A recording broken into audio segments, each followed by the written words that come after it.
kegiatan kita berjalan dengan lancar sampai ya. Nah, sebelumnya kalian udah tahu nggak kita makan apa? Nah, jadi pada hari ini, pada kegiatan kita hari ini, kita akan membahas suatu topik. Jadi, apa topiknya Kak? Itu adalah tips cara belajar efektif, efisien, dan menyenangkan. Nah, kenapa Kakak membahas ini?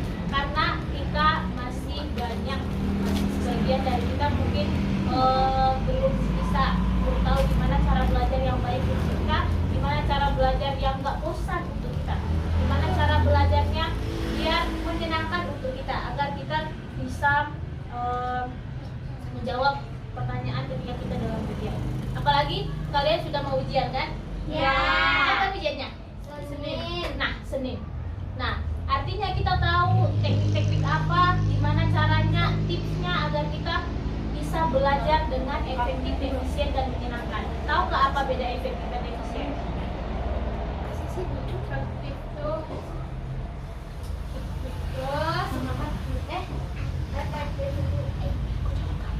pernah nggak dengar kata efisiensi anggaran? Pernah kan? Nah, kalau efektif itu kita mengerjakan suatu tugas itu secara maksimal, bermutu, teratur, bagus yang kita lakukan itu. Nah, kalau efisien itu gimana cara kita menggunakan waktu kita dengan sebaik mungkin agar kita bisa secara maksimal untuk melakukannya. Maksudnya itu kayak kita kan hari Senin ujian. Nah, waktu kita udah gak sedikit untuk melaksanakan ujian itu. Nah, gimana cara kita memanfaatkan ujian tadi? Gimana kita memanfaatkan waktu kita dengan semaksimal mungkin untuk belajar agar kita bisa memaksimalkan dan meraih prestasi yang kita inginkan nanti. Nah, itu adalah beda efisien dan efisiensi. Nah, gimana caranya? Tips cara belajar efektif, efisien, dan menyenangkan. Nah, kita bakalan bahas apa cara-cara yang efektif, efisien, dan menyenangkan untuk kita agar kita tidak bosan dalam belajar. Sehingga kita bisa menjawab semua pertanyaan ketika dalam ujian. Nah, apa sih belajar itu? Belajar yang berkualitas itu menurut kalian gimana? Apakah belajar yang berkualitas itu kita belajar berjam-jam dalam seharian di depan buku? Tidak kan? Nah, belajar yang berkualitas itu kita tahu caranya gimana. Kita tahu cara belajar kita itu gimana, cara kita untuk meningkatkan cara belajar kita. Contohnya cara belajar kita yang sebelumnya itu hanya menghafal-hafal saja, tapi kita tidak memahami apa yang kita hafal itu. Sehingga ketika dalam ujian keseringan kita nih, padahal udah dihafal nih, kok kita lupa? Pernah kayak gitu? Nah, padahal udah banyak nih kita hafal nih. Malamnya kita udah debut nih, apalagi kan contohnya kan Senin kita ujian. Habis itu malamnya kita debut untuk menghafal terus materi yang kita akan ujiankan. Nah, besok paginya ketika kita dalam ujian tiba-tiba hilang semuanya. Tiba-tiba ada aja pertanyaan, perasaan aku udah jawab, perasaan aku udah hafal ini, kok tiba-tiba lupa? Pernah kayak gitu? Nah, karena cara belajar kita yang masih salah. Karena kita mengemban yang namanya SKS. Apa SKS? Sistem kebut semalam. Nah, itu yang biasanya kita lakukan. Kita dalam ujian, terus mati-matian kita seharian itu, semalaman itu untuk belajar. Yang ketiga itu adalah kita mengenali tipe gaya belajar kita. Tipe belajar kita itu ada 3. Yang pertama itu adalah visual, kinestetik. Ya. Nah, orang yang auditory itu dia lebih mudah menyerap suatu informasi dengan cara mendengar. Kalau orang yang visual dengan cara melihat. Kalau orang yang kinestetik gimana? Dengan cara dia ada barang praktek. Ya, langsung praktek. Kalau dia udah belajar teorinya, dia harus bisa langsung praktek. Makanya orang-orang yang kinestetik itu dia harus bisa. Kita adalah orang yang kinestetik. Nah, ada orang tipenya ketika dia dalam belajar dia harus bisa dengerin musik agar dia lebih fokus. Ada nggak orang di sini? Masih ada. Nah, kalau kakak tipe orangnya itu kalau dalam belajar kakak nggak boleh dengerin musik. Karena kakak bakalan teralihkan sama musik. Kakak lupa kakak apa yang bakalan kakak kerjakan. Makanya tapi ada juga tipe orang yang memang dia harus bisa dengerin musik agar lebih fokus kan. Ada juga memang tipe orang kayak gitu. Nah, artinya kita harus tahu kan.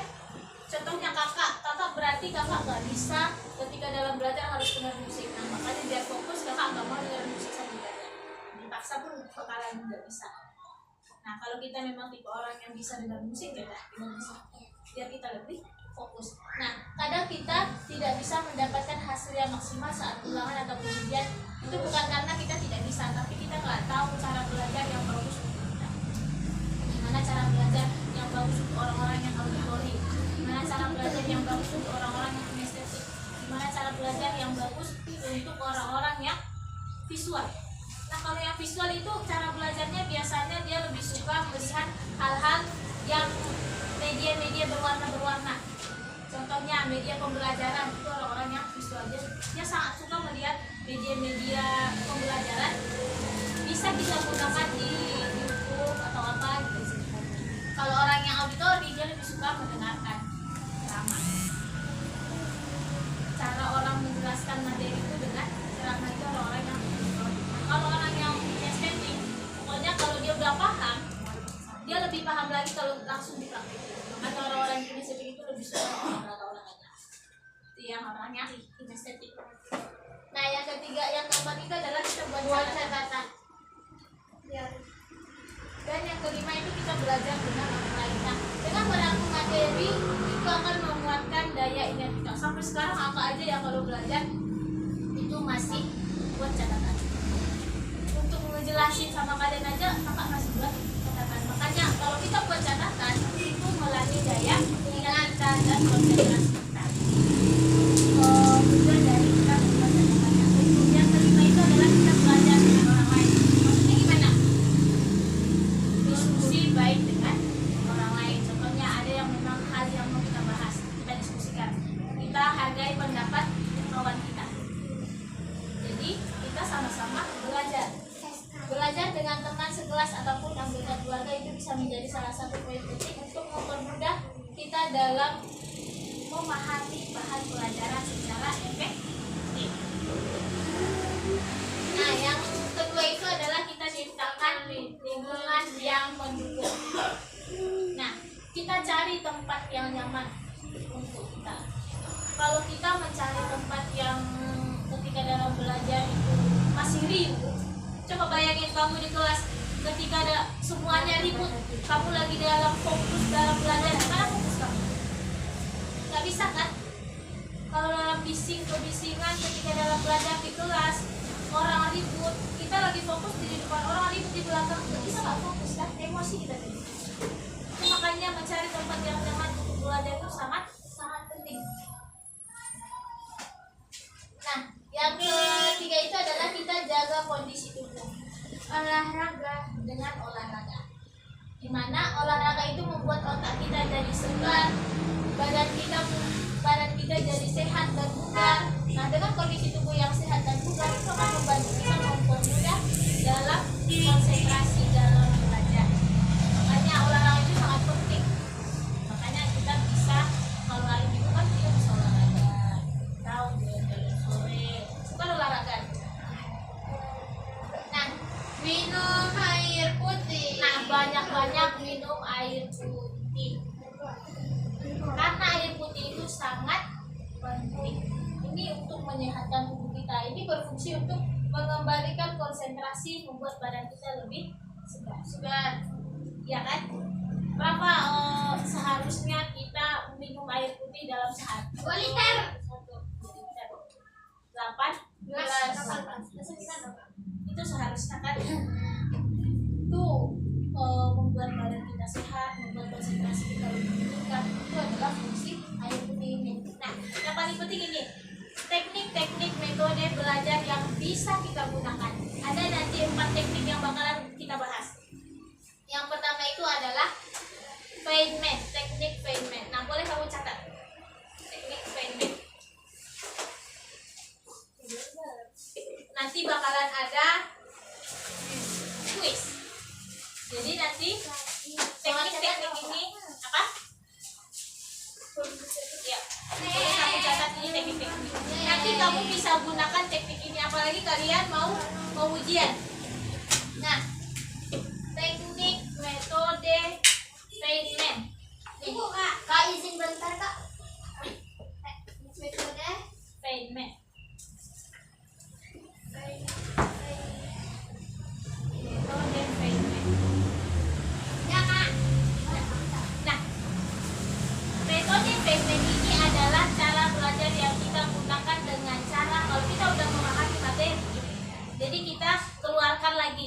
Nah, kan kita udah menjelaskan ulang. Kita menjelaskan ulang materi dengan menggunakan bahasa kita sendiri. Contoh, kalian udah paham nih gimana teknik payment ini. Udah paham kalian? Nah, coba kalian jelaskan ulang seolah-olah kita itu sedang mengajarkan orang lain. Itu adalah teknik payment. Nah, kalau kita masih sulit dalam menjelaskan, artinya kita belum paham materi yang sudah kita pelajari itu. Nah, yang kedua itu adalah belajar dengan metode active recall. Pernah nggak mendengarkan kata active recall? Enggak. Nah, kalau active recall ini metode mengingat secara aktif dengan cara kita bertanya dan mencoba mengeluarkan informasi dari memori tanpa melihat catatan. Ini adalah metode active recall. Nah, setelah kamu memahami materi, nah gimana kan kamu udah paham nih materi. Habis itu kamu tutup materi kamu. Nah, habis itu kamu ambil setan kamu ambil latihan kamu. Buat di situ pertanyaan dari materi yang sudah kamu pahami. Buat materi di satu sisi. Boleh kamu buat di kertas lembar atau enggak flashcard. Pernah nggak cara pakai flashcard? Boleh kamu buat kayak ini. Biasanya ini dibelah di dinding. Oh iya. Habis itu jadi 4 sisi. Ini 4 sisi jadi gunting semuanya kan. Jadi habis itu kita isi di sini pertanyaan yang sudah kita pahami tadi materinya. Kita buat sampai pagi kalian hari Senin mau ujian kan, coba kita gunakan metode ini. Boleh kita gunakan 4 metode itu langsung agar efektif belajar kita. Nah, kita buat di sini pertanyaan-pertanyaan tentang materi yang sudah kita bahas tadi, yang sudah kalian coba pahami. Habis itu di sisi lain buat jawabannya di sini. Bisa? Nah, itu adalah metode active recall. Nah, jadi jangan kita cuma baca buku berulang-ulang, habis itu kita tutup bukunya, itu tidak mengingat, kita susah dalam mengingat materi. Makanya dengan kita melatih diri kita untuk menjawab latihan, membuat pertanyaan sendiri, menjawab pertanyaan sendiri, itu melatih ingatan kita. Itu makanya dengan metode active recall ini juga sangat penting untuk kamu lakukan. Nah, yang ketiga itu adalah teknik Pomodoro. Pernah nggak dengar kata-kata Pomodoro? Enggak. Apa? Enggak. Pororo. Ini metode Pomodoro. Nah, belajar lama tanpa istirahat malah bikin kita cepat lelah. Nah, coba kita menggunakan teknik Pomodoro. Contoh, kita itu belajar 25 menit sampai 25 menit. Habis itu kita istirahat dari 5 menit sampai 10 menit. Jadi kita ulangi tiap beberapa kali agar otak kita tetap segar dan tetap fokus dalam belajar. Ini adalah teknik Pomodoro. Biasanya kalau di rumah ini bisa kita gunakan, tapi jangan kita alihkan dengan main handphone. Kalau kita alihkan dengan main handphone, kita bakalan teralihkan. Kita bakalan lupa tugas kita itu apa. Kakak sering kayak gitu.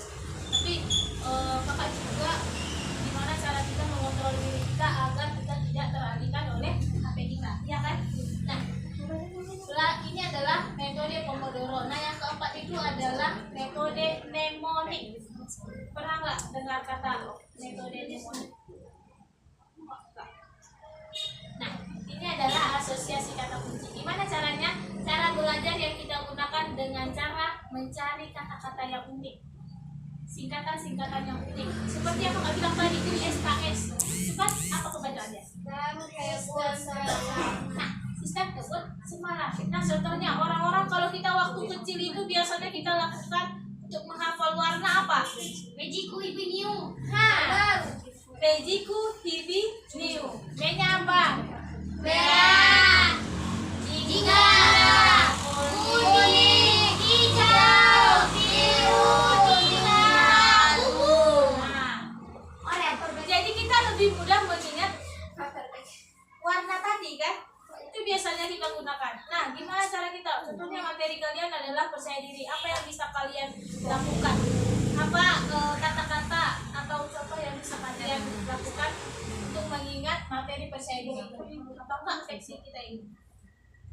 Contoh, teknik kita ada 4 kan? Ada Feynman, ada active recall, FA, Pomodoro, M.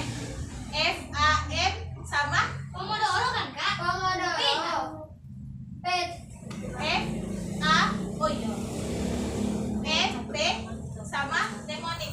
Berarti FAPN.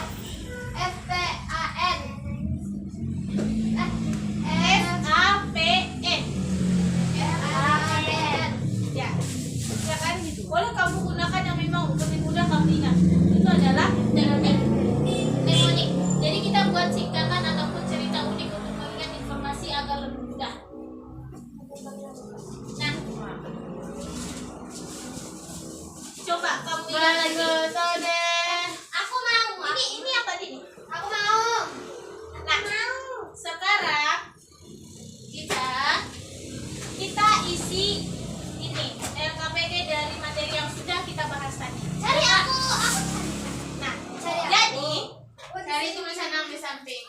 ayah cari tuh tulisan yang di samping ini. Ada Aku yang mau, Kak. Pomodoro. Aku mau. Aku Kak. Aku mau. Ini kak. Ya. Kita berdua aja kak. Ini ada banyak. Lebih. Ya. Ya. Ada yang berwarna putih. Siapa yang ada? Nah, nih.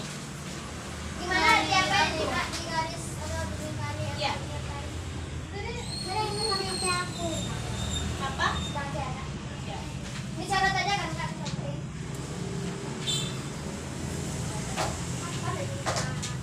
Oh ini dia kak.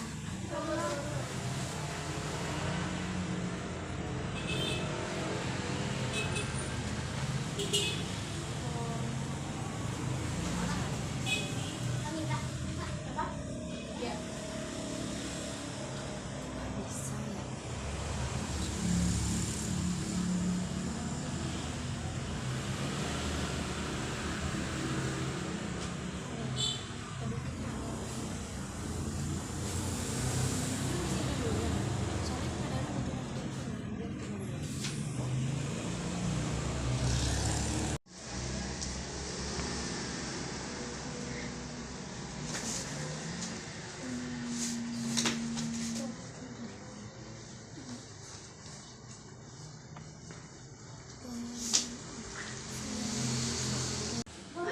Lihat dulu biar kita bahas sama-sama.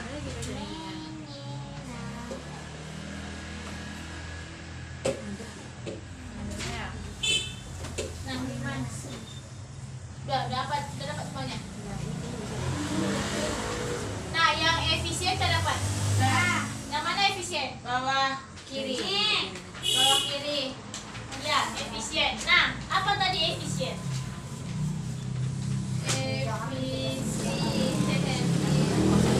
Efisien tadi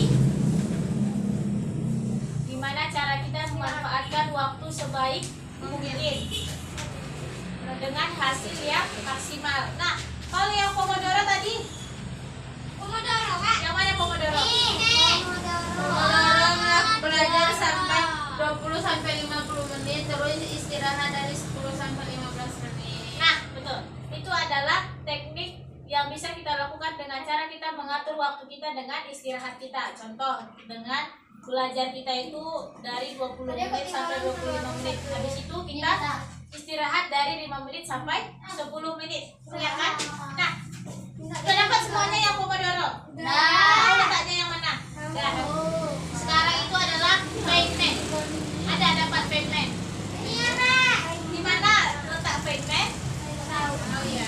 Ayo, di mana letak payment? Di atas. Ini kak, paling atas. Ini kak. Lurus ke atas.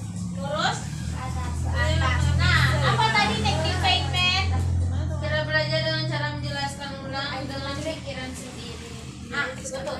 Itu adalah cara belajar yang bisa kita gunakan dengan cara kalau kita sudah memahami materi, kita coba ulang menggunakan bahasa kita sendiri. Coba seolah-olah kita itu sedang ngajarin orang lain. Jadi guru. Nah, seolah-olah kita jadi guru. Itu adalah teknik payment. Nah, selanjutnya teknik apa lagi? Mnemonic. Di mana letak mnemonic? Di atas. Di atas mnemonic. Di atas. Ya. Nah, teknik mnemonic apa tadi? Cari kata yang menggunakan kata-kata yang unik agar kita lebih mudah mengingat materi yang sudah kita pelajari. Contohnya tadi ketika orang kalau kita lagi SKS sistem semalam. Nah, kalau kita dulu pas kecil itu kalau mau menghafal warna biru. Nah, selanjutnya itu adalah fondasi. Mana fondasi? Letak fondasi. Fondasi. Ini di bawah NKM NCM sini Kak. Ini Kak ada. Fondasi. Apa tadi fondasi belajar yang harus kita buat, yang harus kita gapai? Yang pertama, Bikin catatan. Nah, belajar disiplin SKS. Nah, yang ketiga, kita bagaimana tujuan belajar. Itu adalah fondasi belajar. Tips cara belajar efektif, efisien, dan menyenangkan. Nah, yang selanjutnya apa lagi? Aktif rekal. Gimana letak aktif rekal? Gimana letak? Iya betul. Itu adalah metode aktif rekal. Masih ingat teknik metode aktif rekal? mengingat dan membawa pertanyaan sendiri. Nah, kalau kita sudah paham materi kita buat pertanyaan sendiri, kita jawab sendiri agar kita lebih mudah mengingat. Jadi artinya itu latihan kita agar kita lebih mudah mengingat materi yang sudah kita pelajari. Itu adalah metode aktif rekal. Nah, setelah itu flashcard. Mana letak flashcard? Nih Kak. Nah, ini kan contoh yang bisa kita gunakan dalam metode apa tadi tuh? Flashcard. Contoh dalam teknik apa yang bisa kita gunakan kalau kita mau menggunakan flashcard? Flashcard itu kamu ada bawa flashcard. Dia ini dikutip menggunakan. Teknik itu Apa? teknik apa tadi? Yang membuat pertanyaan dan jawaban sendiri. Aktif rekal. Ya. Itu adalah teknik aktif rekal. Itu bisa kita gunakan dengan menggunakan flashcard. Jadi kita buat di sini pertanyaan. Nah, di sisi lain kita buat jawaban sendiri. Jadi kita buat pertanyaan sendiri, kita jawab sendiri. Nah, itu adalah metode aktif rekal. Flashcard. Nah, yang selanjutnya itu adalah Mindset. mindset. Mana dia letaknya? Ikan. Mindset dan mindset. Nah, iya tuh. Ini Apa dia. itu mindset? Gaya mengubah gaya pola pikir. Nah, mengubah pola pikir kita. Gimana cara kita mengubah pola pikir kita agar kita belajar tentang Disiplin. lagi loh. Disiplin. Kita tentukan tujuan belajar kita. Jangan kita berpikiran bahwa belajar itu adalah suatu beban untuk kita. Jadi kalau kita banyak dikasih tugas sama guru kita, jangan kita anggap itu beban, tapi anggap itu sebagai latihan untuk kita. Kalau kita nggak dikasih tugas, gimana cara kita untuk melatih diri kita untuk memahami materi itu, ya kan?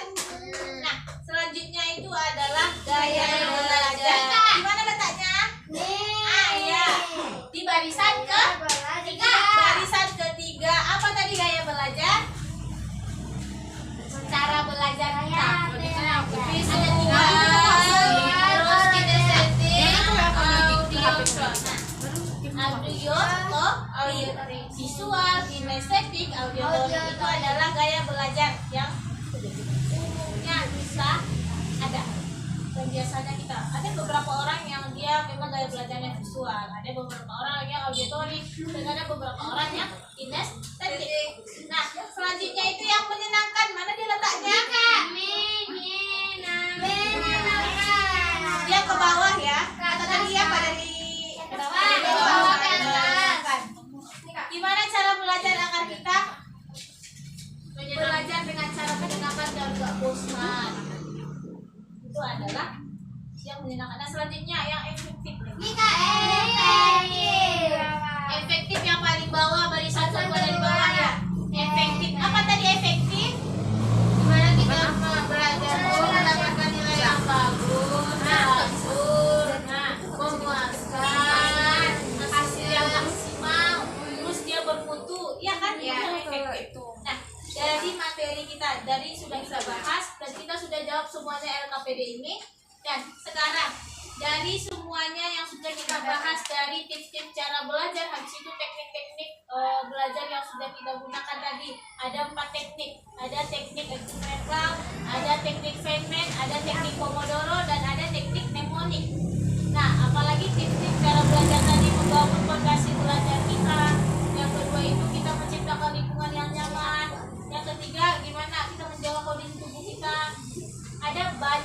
yang sudah kita bahas. Nah, dari pembahasan kita ini siapa yang bisa dapat menyimpulkan pembahasan? Yuk. Atau bakal tunjuk satu. Enggak. Ayo. Ayo, Rifa. Menyimpulkan pembahasan kita hari ini. Ayo Putri. Apa yang kamu dapat, yang kamu ingat dalam materi kita? Apa yang paling kamu ingat? Ayo. Ada 4 teknik tadi. Menjaga kondisi tubuh, olahraga, air putih, terus apa lagi? Lari. Nah, Rifa, apa tadi teknik-tekniknya? Ada apa tadi teknik belajar? Coba kamu jelaskan, Rifa. Coba kamu sebutkan. Yang pertama, teknik payment itu teknik dengan cara mengulang. Cara kita terus kita ulang lagi. Terus yang kedua, teknik itu mengingat dan membuat pertanyaan sendiri. Terus teknik Pomodoro, belajar 20 sampai 25 menit. Terus istirahat 10 sampai 15 menit. 5 sampai 10 menit. Terus teknik memorik, mencari kata yang unik. Nah, mencari kata yang unik agar kita lebih mudah mengingat pelajaran yang sudah kita pelajari. Nah, itu ada 4 teknik yang sudah kita bahas. Dan teknik ini kakak harap kalian bisa menggunakannya. Jadi kalian terapin teknik-teknik ini. Apalagi kalian hari Senin mau ujian lagi kan. Nah, gunainlah teknik-teknik yang sudah kita pelajari tadi. Gimana caranya agar kita tidak bosan dalam belajar, agar tetap menyenangkan dan hasil ujian kita juga efektif, maksimal dia yang kita lakukan, memuaskan. Nah, dari pembahasan kita tadi sudah ada dari penyimpulan dari Rifa tadi kan. Nah, sekarang jadi kakak harap kalian bisa menerapkan apa yang sudah kita pelajari hari ini.